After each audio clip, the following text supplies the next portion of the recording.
ವರ್ಗದ ಸನ್ನದ್ಧದಾರರ ಬಗ್ಗೆ, ಅವರ ಬೇಡಿಕೆಗಳ ಬಗ್ಗೆ, ಅವರ ಸಮಸ್ಯೆಗಳ ಬಗ್ಗೆ ಬಹಳಷ್ಟು ಸಮಯದಿಂದ ಹೋರಾಟಗಳನ್ನು ಮಾಡಿಕೊಂಡು ಬರ್ತಾ ಇದ್ದೆವು. ನವೆಂಬರ್ 19ನೇ ತಾರೀಕು ಮಾನ್ಯ ಮುಖ್ಯಮಂತ್ರಿಯವರು ಅವರ ಅಧ್ಯಕ್ಷತೆಯಲ್ಲಿ ಒಂದು ಸಭೆಯನ್ನು ಮಾಡಿ ನಿಮ್ಮ ಬೇಡಿಕೆಗಳನ್ನು ನಾನು ಖಂಡಿತವಾಗಿ ಈ ಬಾರಿ ಸಹಾನುಭೂತಿಯಿಂದ ಪರಿಶೀಲಿಸಿ ಎಷ್ಟು ಸಾಧ್ಯ ಅಷ್ಟು ಬೇಡಿಕೆಗಳನ್ನು ಈಡೇರಿಸ್ತೇನೆ ಎನ್ನುವ ಒಂದು ಆಶ್ವಾಸನೆಯನ್ನು ಕೊಟ್ಟಿದ್ದರು. ಆದರೆ ಈ ದಿನಾಂಕದ ತನಕ ಯಾವುದೇ ಬೇಡಿಕೆಗಳ ಬಗ್ಗೆ ತೀರ್ಮಾನ ತೆಗೆದುಕೊಳ್ಳಿಲ್ಲ. ಬದಲು ಮದ್ಯದ ದರ ಪುನಃ ಏರ್ತದೆ ಎನ್ನುವ ಒಂದು ಸುದ್ದಿ ಬರ್ತಾ ಇದೆ. ಸನ್ನದ ಶುಲ್ಕ ಏರಿಸ್ತೀವಿ ಅನ್ನುವ ಒಂದು ಸುದ್ದಿ ಬರ್ತಾ ಇದೆ. ಆಕ್ಷನ್ ಮಾಡ್ತೀವಿ ಸನ್ನದುಗಳನ್ನು ಅನ್ನುವ ಒಂದು ಸುದ್ದಿ ಬರ್ತಿದೆ. ಇದೆಲ್ಲದರ ವಿರುದ್ಧ ಮತ್ತು ನಮ್ಮ ಬೇಡಿಕೆಗಳನ್ನು ಈಡೇರಿಸಲು ಒತ್ತಾಯಿಸಲು ಇಂದು ರಾಜ್ಯದ 30 ಜಿಲ್ಲೆಗಳಲ್ಲೂ ಕೂಡ ನಾವೊಂದು ಪ್ರತಿಭಟನೆಯನ್ನು 1 ಗಂಟೆಯ ಸಾಂಕೇತಿಕ ಪ್ರತಿಭಟನೆಯನ್ನು ಮಾಡ್ತಾ ಇದ್ದೇವೆ. 30 ಜಿಲ್ಲೆಯಲ್ಲೂ ಕೂಡ ಇದು ನಡೀತಾ ಇದೆ.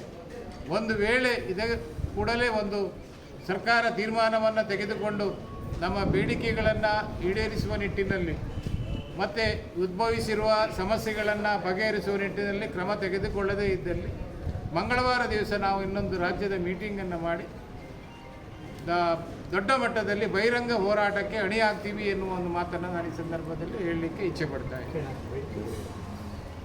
ಒಂದು ನಾವು ಕೇಳ್ತಾ ಇರೋದು ಲಾಭಾಂಶದ ಬಗ್ಗೆ. 10% ಮಾರ್ಜಿನ್ ಕೊಡ್ತಾರೆ. ಈ 10% ಮಾರ್ಜಿನ್ನಲ್ಲಿ ನಮಗೆ ವ್ಯವಹಾರವನ್ನು ಮಾಡಲಿಕ್ಕೆ ಆಗ್ತಾ ಇಲ್ಲ.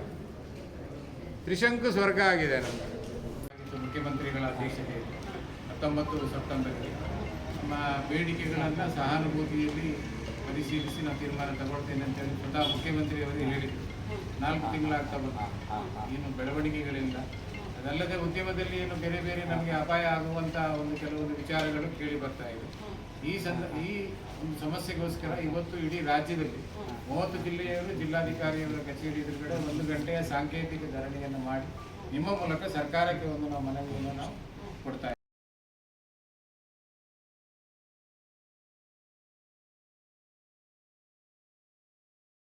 ಪ್ರತಿಭಟನೆಯನ್ನು ಮಾಡ್ತಾ ಇರುವುದು ನವೆಂಬರ್ 19ನೇ ತಾರೀಕು ಮಾನ್ಯ ಮುಖ್ಯಮಂತ್ರಿಗಳು ನಮಗೆ ಏನು ಆಶ್ವಾಸನೆಯನ್ನು ಕೊಟ್ಟಿದ್ದಾರೆ ನಮ್ಮ ಬೇಡಿಕೆಗಳ ಸಂಬಂಧ, ಅದು ಮಾರ್ಜಿನ್ ಇರಬಹುದು, ಲೈಸೆನ್ಸ್ ಶುಲ್ಕವನ್ನು ಜಾಸ್ತಿ ಮಾಡದೇ ಇರುವ ವಿಚಾರ ಇರಬಹುದು, ಆಕ್ಷನ್ ಮಾಡದೇ ಇರುವ ವಿಚಾರ ಇರಬಹುದು, ಹಾಗೆ ಬಾರ್ಗಳಲ್ಲಿ ಪಾರ್ಸೆಲ್ ಕೊಡಲಿಕ್ಕೆ, CL2ಗಳಲ್ಲಿ ಲೂಸ್ ಕೊಡಲಿಕ್ಕೆ, ಇಂಥ ಹಲವಾರು ಬೇಡಿಕೆಗಳನ್ನು ನಾವು ಸರ್ಕಾರದ ಮುಂದೆ ಇಟ್ಟಿದ್ದೆವು.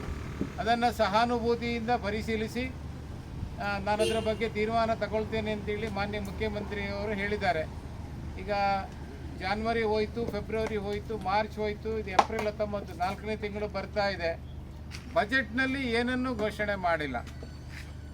ಬಜೆಟ್ನಲ್ಲಿ ಏನು ವಿಚಾರಗಳನ್ನು ಘೋಷಣೆಯನ್ನು ಮಾಡಲಿಲ್ಲ. ತೀರ್ಮಾನವನ್ನು ತೆಗೆದುಕೊಳ್ತೇವೆ ಅಂತೇಳಿ ಹೇಳ್ತಾ ಇದ್ದಾರೆ.